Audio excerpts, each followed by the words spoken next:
اللہ فرماتا ہے کہ یہ جو روزہ ہے نا یہ خاص میرے لیے اور میں ہی اس کا بدلہ دوں گا. تو اللہ فرما رہا ہے جو انسان بھی رمضان کے مہینے کو پالے اسے چاہیے کہ وہ اس کے پورے روزے رکھے. اور اگر کوئی شخص بیمار ہو یا مسافر ہو تو دوسرے دنوں میں ان کی تعداد پوری کر لو. دیکھو نا یار، یہاں پر اللہ تعالیٰ انڈرسٹینڈ کر رہا ہے کہ نہیں کر رہا بندے کو. یعنی اللہ رب العزت ایک طرف کہہ رہا ہے کہ بھوکے رہو، پیاسے رہو، اور دوسری طرف ان لوگوں کا احساس کر رہا ہے جو بیمار ہے، جو مسافر ہے.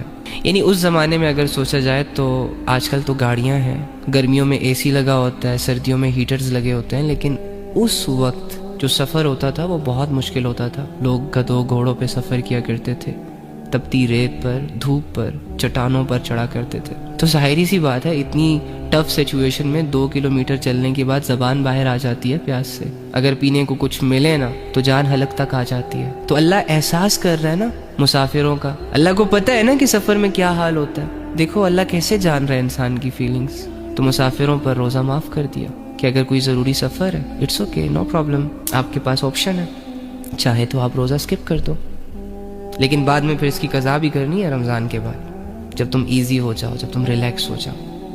اور بیماروں کو بھی دیکھو اللہ تعالیٰ کیسے انڈرسٹینڈ کر رہا ہے کہ بیماری میں انسان بہت کمزور ہو جاتا ہے. جنہوں نے بیماریاں گزاری ہیں انہیں پتہ ہوگا، میڈیسن لینی پڑتی ہے، صحت کو مینٹین رکھنے کے لیے ڈائٹ لینی پڑتی ہے. تو اللہ تعالیٰ کر رہا ہے نا انڈرسٹینڈ بندے کو، بندے کی سچویشنز کے مطابق. ہمارا رب تو جیتا جاگتا ہے، دیکھتا ہے، سنتا ہے، سمجھتا ہے، ساتھ ہے. ہمارا رب زمینی من گھڑت خداؤں کی طرح تھوڑی نا کہ جن کے سامنے رویا جائے، جن کے سامنے لمبی لمبی باتیں رکھی جائیں اور وہ ٹس سے مس نہ ہو. ہمارا رب تو الحمدللہ. تو بیماروں پر روزہ معاف کر دیا. اب دیکھو نا اس میں آپ کو اللہ کی محبت نظر نہیں آ رہی، یہ چیز فیل نہیں ہو رہی کہ اللہ انسان کو انڈرسٹینڈ کرتا ہے، انسان کو تنہا نہیں چھوڑتا، بے بسی میں اس کا ساتھ دیتا ہے، اسے برڈنائز نہیں کرتا، اس پر کوئی بوجھ نہیں ڈالتا. ایک سچے دوست کے علاوہ یہ اپرچونٹیز کون دے سکتا ہے تمہیں؟ ایک سچے محسن کے علاوہ اتنا ریلیف کون دے سکتا ہے تمہیں؟ تمہاری 60-70 سال کی زندگی کی عبادت کے بدلے ہمیشہ کی بادشاہت دینے والا اللہ کے علاوہ کون ہو سکتا ہے؟ 50 سال کے گناہوں کے بعد ایک رات کی عبادت اور دل سے نکلے چند توبہ کے الفاظوں سے تمہارے 50 سال کے گناہوں کو معاف کرنے والا اللہ کے علاوہ کون ہو سکتا ہے؟